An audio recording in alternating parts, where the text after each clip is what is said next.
This morning's class will be discussing Canto 3, Chapter 25, Text 24. 3.25.24.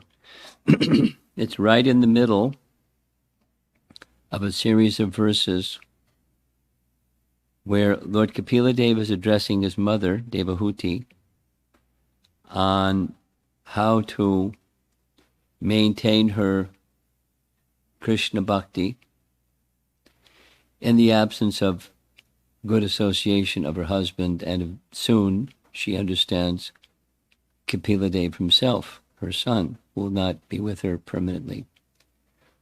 So how is she going to maintain the elevated consciousness that she has received by the association of her good husband and further her son?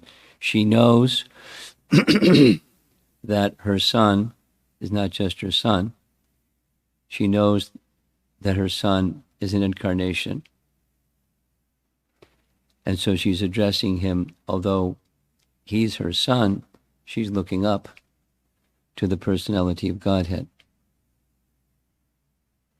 So the answer comes, this whole chapter 25 is the glories of devotional service. And so the process of devotional service is described, but a special focus is going to how devotional service begins and is nourished and is sustained. And that's sadhu sangha. So starting with text 20, so far I've covered 20, 21, 22, 23, that's half of 8. These verses are known as sadhu sangastaka. 8 verses glorifying sadhus and sadhu sangha.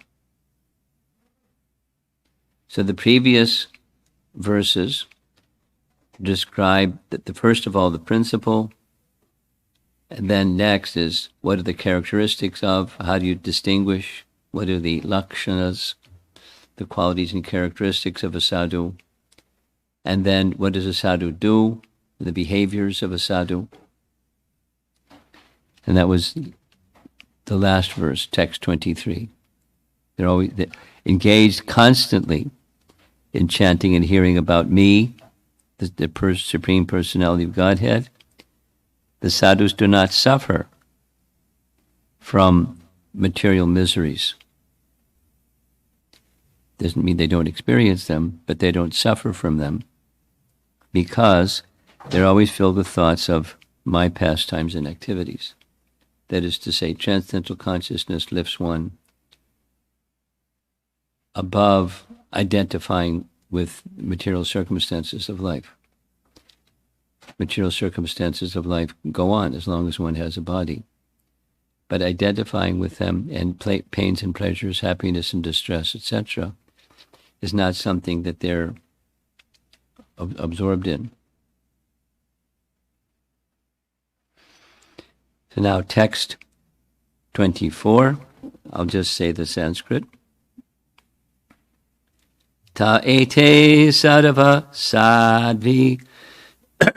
Sadvi is his mother, virtuous lady. Sarva sangha vivarjitaha sangasteshu atate prartya sangadosha hara hite. Oh, my mother, O virtuous lady, these are the qualities of great devotees who are free from all attachment. You must seek attachment to such holy men, for this counteracts the pernicious effects of material attachment. Now, pernicious is a nice word. It's sangha dosha. Dosha means fault, and the pernicious effect is dosha. It's a fault of material existence. And it's pernicious, it's debilitating, it's disturbing. It doesn't go away easily. Pernicious, very stubborn, suffering condition. something like a chronic disease, pernicious. Purport. Kapila Muni herein advises his mother Devahuti that if she wants to be free from material attachment, she should increase her attachment for the sadhus, or devotees who are completely freed from all material attachment. In Bhagavad Gita, 15th chapter, verse 5, it is stated, who is qualified to enter the kingdom of Godhead? It is said there, Nirmama Moha Jitta Sangha Dosha. Same as in this verse, Sangha Dosha. This refers to one who is completely freed from the puffed up condition of material possessiveness. A person may be materially very rich, opulent, or respectable, but if he at all wants to transfer himself to the spiritual kingdom, back to Godhead, then he has to be freed from such puffed up condition of material possessiveness, because that is a false position. Paragraph. The word moha, used here, means the false understanding that one is rich or poor. In this material world, the conception that one is very rich or very poor, or any such consciousness in connection with material existence, is false.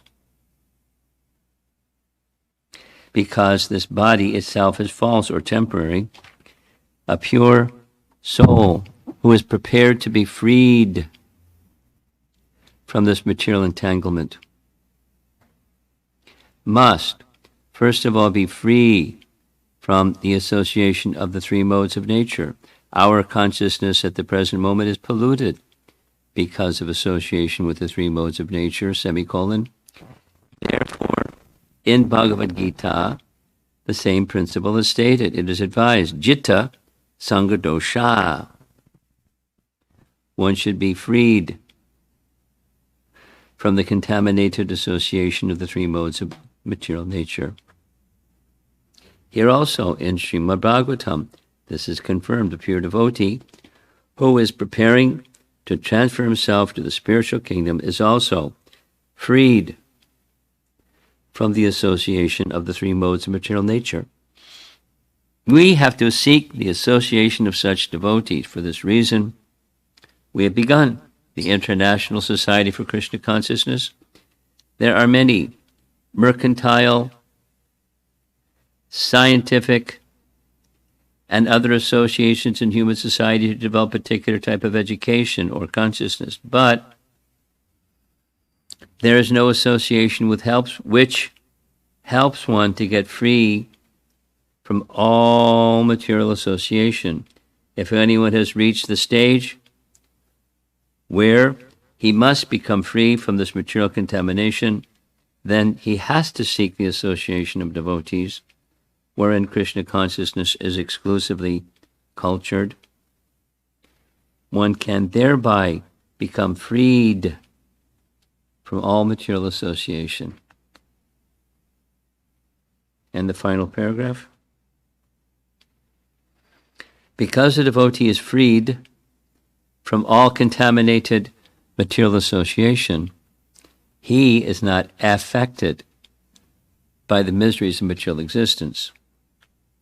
Even though he appears to be in the material world, he is not affected by the miseries of the material world. How is it possible? There is a very good example in the activities of the cat.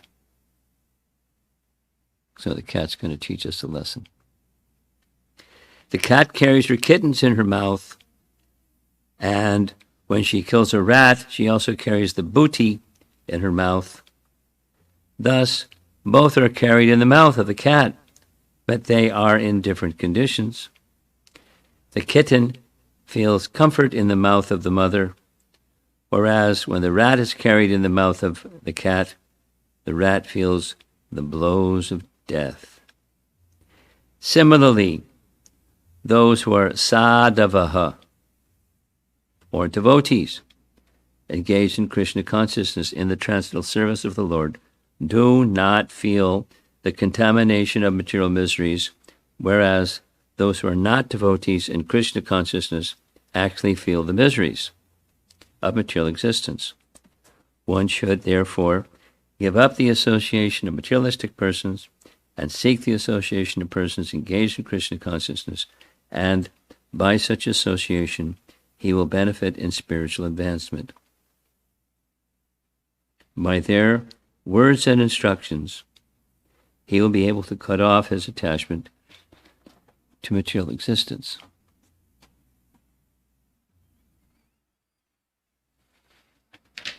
As I was reading this purport,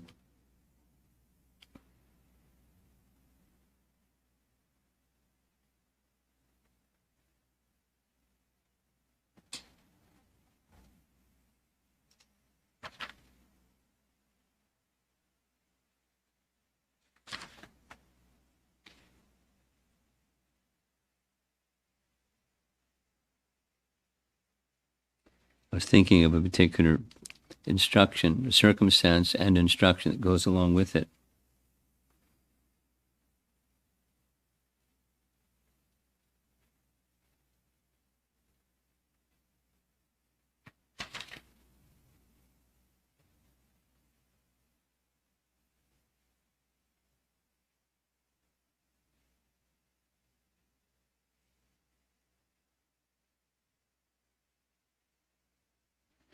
And I can't find the sentence that rang that bell.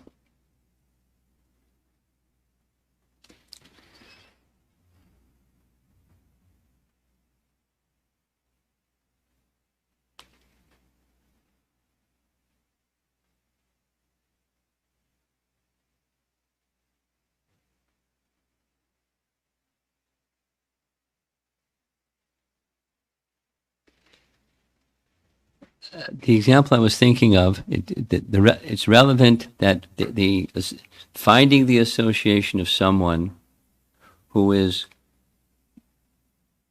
beyond the contaminations of material association can help one become free from the bondage of material association. The example I was thinking of was one of Prabhupada's disciples, Bhakti Tirtha Swami. And he's a black or African American devotee who, quick history, he grew up in a ghetto in Cleveland, very poor family, but a very pious mother.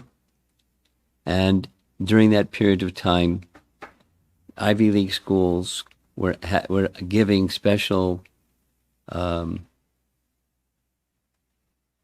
admission to people from unfortunate circumstances, provided they could academically perform.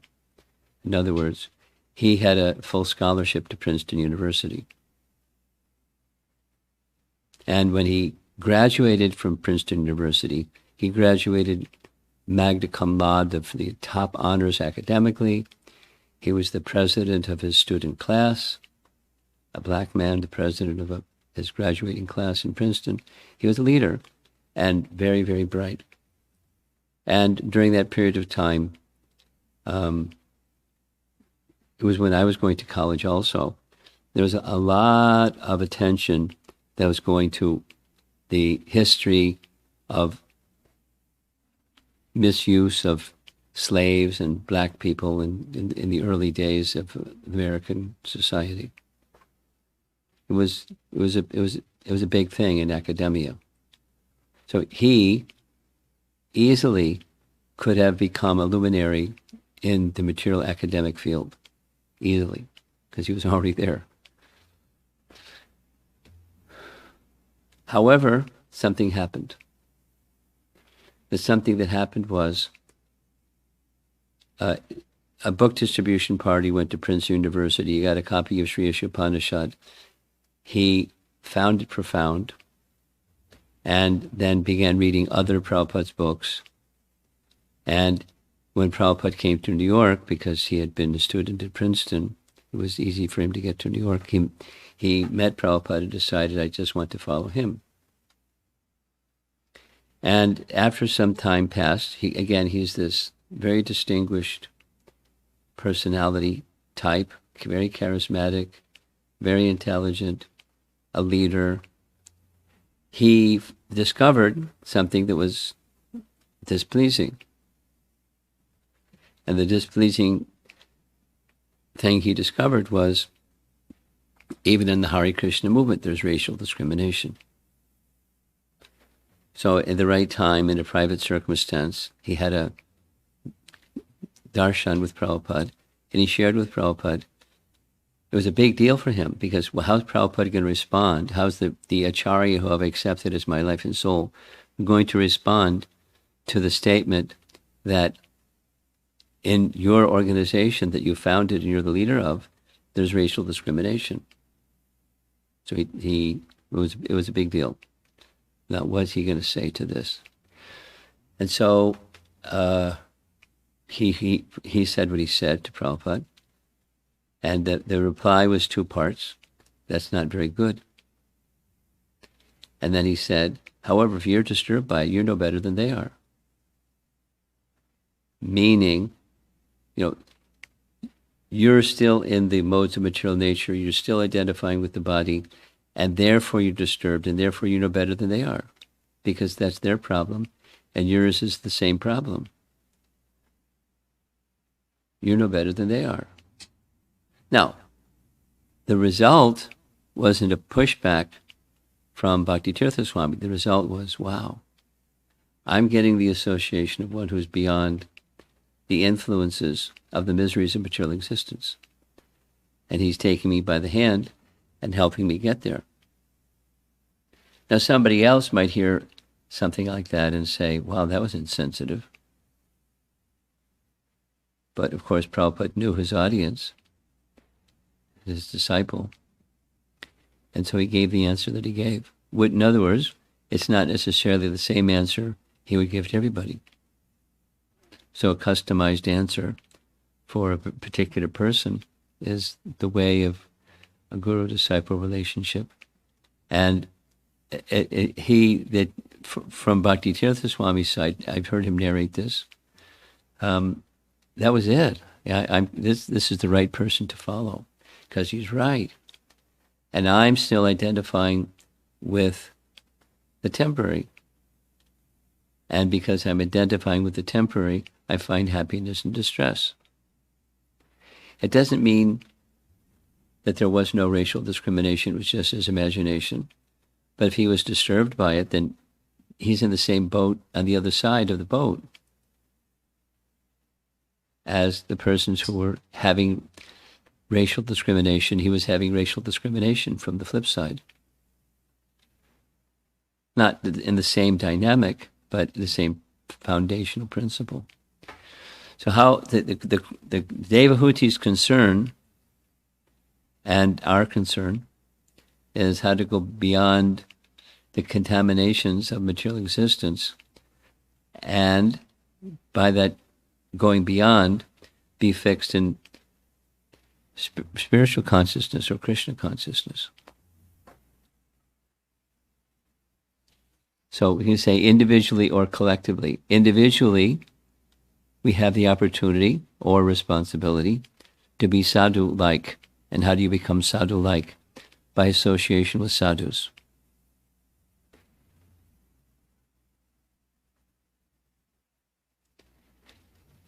Prabhupada is making reference to this verse from the 15th chapter of Bhagavad Gita, where the nature of a devotee is they're freed from the jita. Jita means they've conquered. Sangha dosha. They've conquered the sangha of the modes of nature. That's the symptom of a person who's capable, qualified to go back to Godhead. That is, no more birth in the material world. 15.5. Mana moha jitta sanga dosha. Completely freed from the puffed up condition of material possessiveness.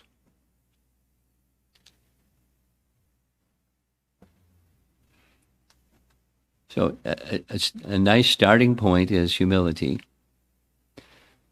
And when there's humility, at least there's the possibility that one can understand who you are as opposed to who you aren't.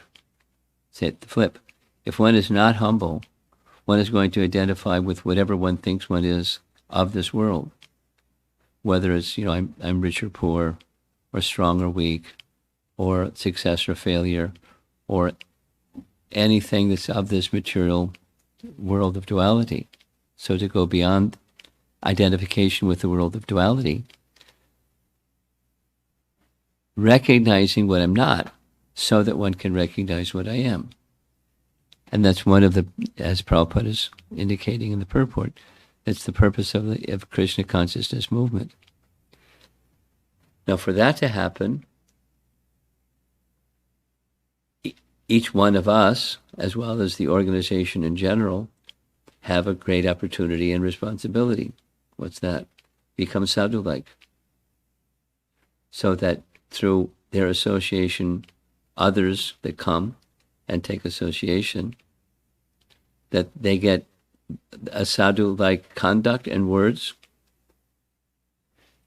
and become inspired, like Bhakti Tirtha Swami became inspired and gave his life to Prabhupada, very, very intensely gave his life to Prabhupada. And that sustained his sadhu sangha throughout his life and generated a wonderful Vaishnav. Now, he would have been a wonderful something else because of his material assets or the fruits of piety not properly used, meaning used to further the cause of illusion, black people consciousness, which is illusion. I mean, not to say people aren't black or white or pink or purple or orange, but it's not who we are. So it's illusion. And how to get out of illusion? So it circles back to the question. So she, Devahuti, is being advised by Kapila, as you have attachment on the material platform, transfer that attachment to the spiritual platform. Become attached to sadhus. Let go of that and take this. It's an important lesson or dimension of spiritual life. Is there things we just have to let go of?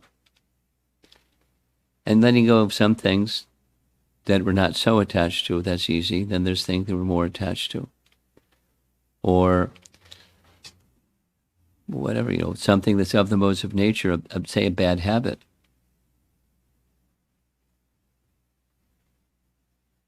Whatever that might be. Like Dhruva, or anyone else, somebody that becomes provoked when somebody says something harsh. I know a devotee. He just can't get over it. 1, 2, 3 things that he considers they were harsh. He can't get over it. He's a nice devotee. And, try front door, back door, the chimney, the window, and the basement, and he won't let anybody in because he's disturbed by the harsh thing that was done and said. When we hold on to, so it's 2 things. When we hold on to some misfortune that comes our way and identify with the event, the pain that we feel, and, the dynamic of the whole thing, this devotee said or did, or somebody said or did, something that was very mean. At least I perceive it that way. And we hold on to it. So You have to let go. Like the example of rowing a boat while leaving the anchor in place. First you have to remove the anchor, and then you row the boat so you can move forward.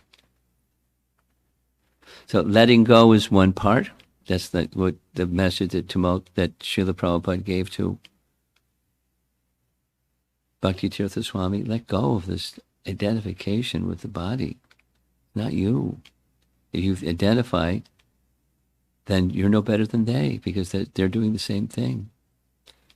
So lifting the anchor. And that's one of the things that sadhus do. It's one of the things that Lord Hari does. He takes away. It's one of the things that sadhus do. They may cut with the sword of attachment. And when they cut with the sword of attachment, someone may resent it. And someone may say, I understand what you're doing. I feel the hurt because the cut is there, but it's actually good.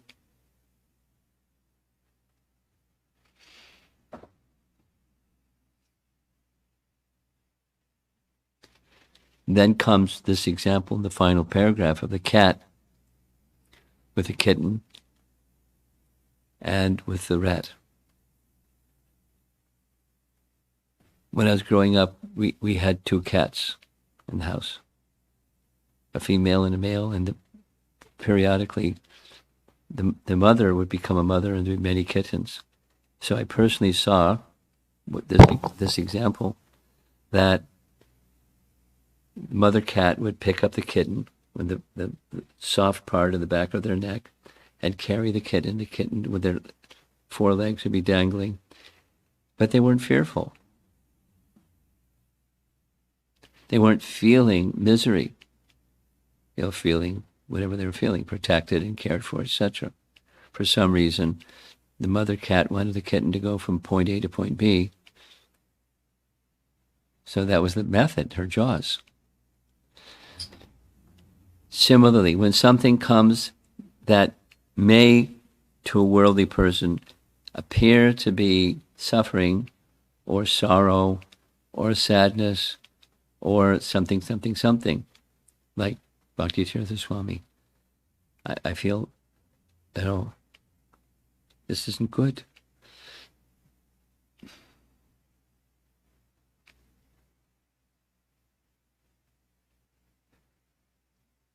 If one understands, like the kitten in the jaws of the cat, you're protected. Whatever else is going on, you're protected. And then there's the rat.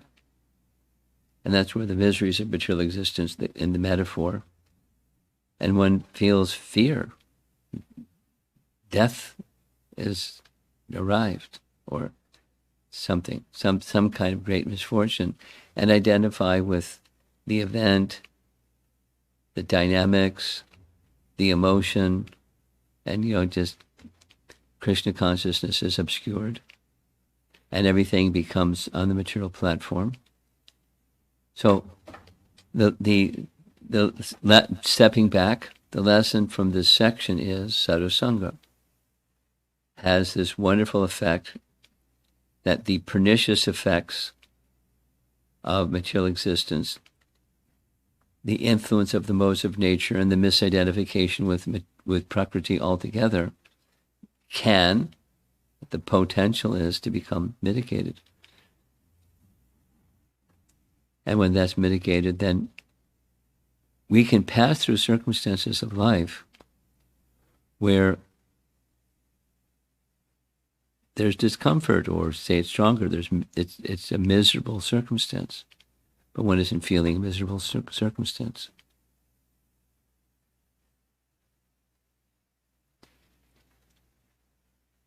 I remember Prabhupada giving an answer to a question-answer reporter. So, Swamiji, supposing you see bombs falling from the sky, aren't you going to be afraid? And Prabhupada's answer immediately, I would understand, here comes Krishna in the form of a bomb. Now, was there such a circumstance to put his words to a test? There are many such circumstances where difficulties were faced and Prabhupada wasn't intimidated. Like Prahlad, recognizing Krishna's protection would be there, etc.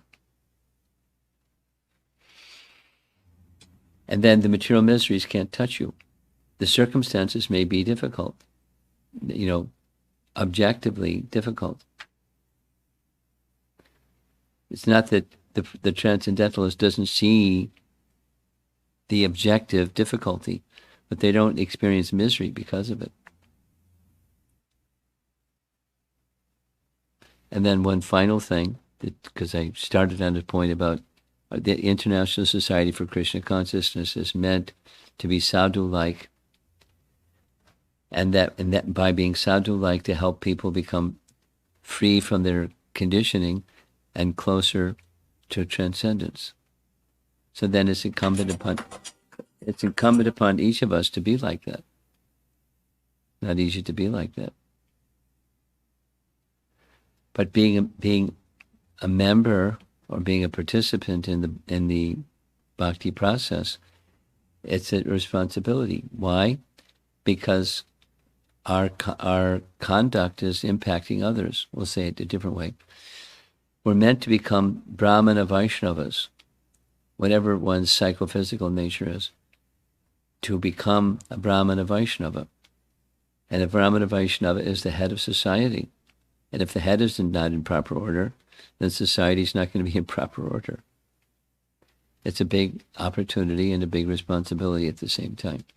To be individually, whatever somebody else is doing or not doing, it's our responsibility to be exemplary, sadhu-like.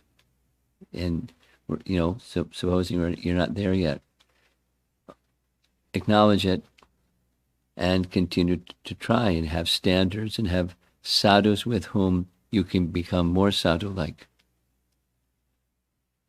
And that's the responsibility of being a member. Read the sentence again. We'll end. Yeah. We have to seek the association of such devotees. That means free from the modes devotees. For this reason, we have begun the International Society for Krishna Consciousness. Many associations, he names some, but there are none which help one to get free from all material association. So that's our mission. That society's mission, the explicit mission of our society given by our founder Acharya. When I go to China, there's 2 places.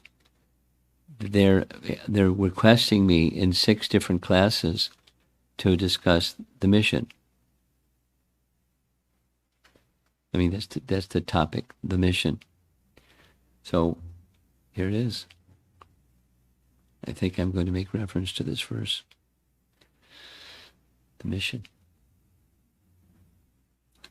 For others, but we can't give to others what we don't have. So we have to have so we can give to others. And that's our mission. Any discussion?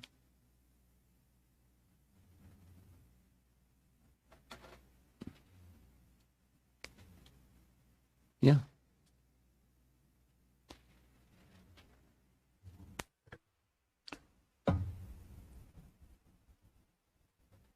Hey Krishna Maharaj. You've given the example of Bhakti Tirtha Swami Maharaj,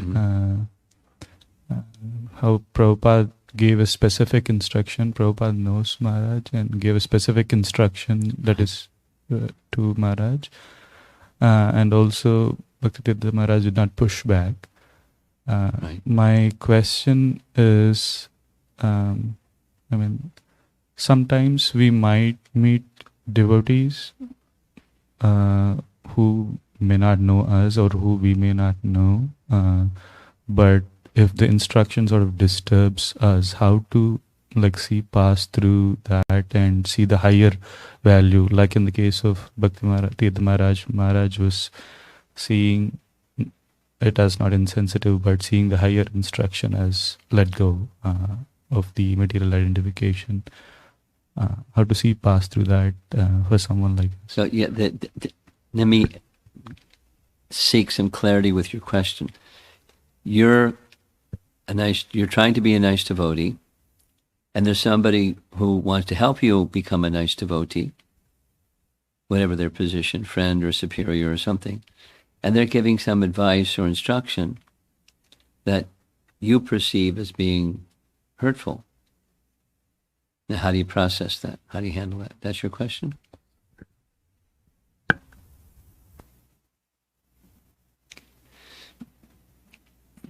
Well, my answer to a question like that is it depends.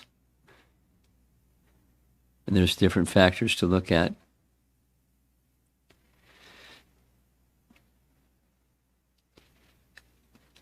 One of the first things to do is make your best effort to go into a mode of goodness place.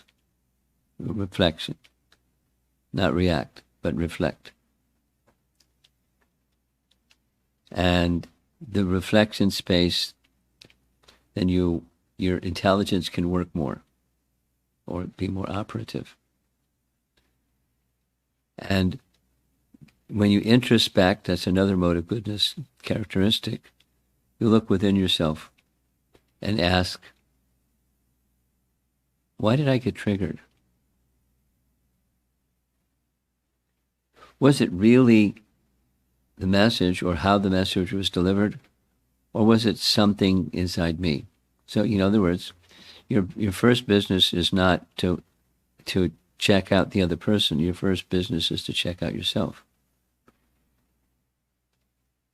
Why have I become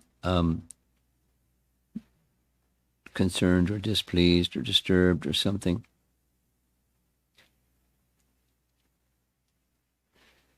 And then you can go to the message itself. Is it in line with Scripture? So what I'm saying here is you have freedom when you're being reflective or mode of goodness instead of reactive. Your intelligence can be far more active and have much greater breadth of movement.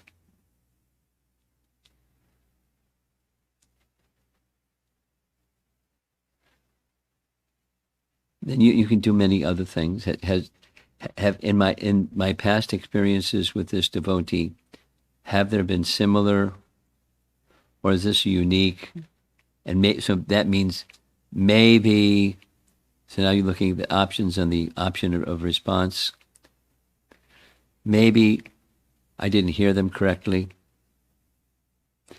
Maybe they didn't mean this, they meant that. Maybe they're passing through some troubled times, and that's why they said this or that. So, and then, maybe that this isn't really a person that I should closely associate with. I mean, so that you have some options.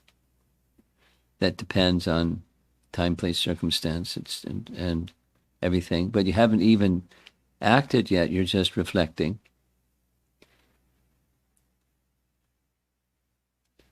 Then what you might do, out of those options, you might go to somebody who is wise and confidential and say, this is my perception of what happened. I'm not sure that I perceived it correctly, but this is the perception of what happened. And could you give me some advice? Maybe, there's something over here, maybe there's something over there. Maybe there's something in the dynamic, or there's something that I can do to help the dynamic of that relationship because,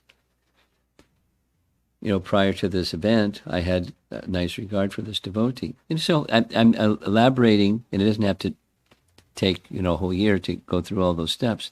It can happen quickly. From your side, be cautious about fault finding. And from your side, be introspective, not protective, just introspective. And then consider what's appropriate service to Krishna under this circumstance.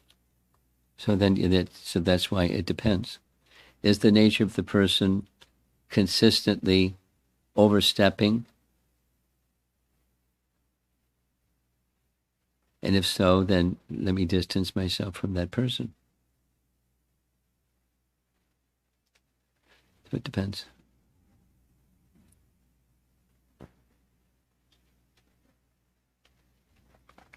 Online, anything? No? Okay. Srila Prabhupada ki Jai.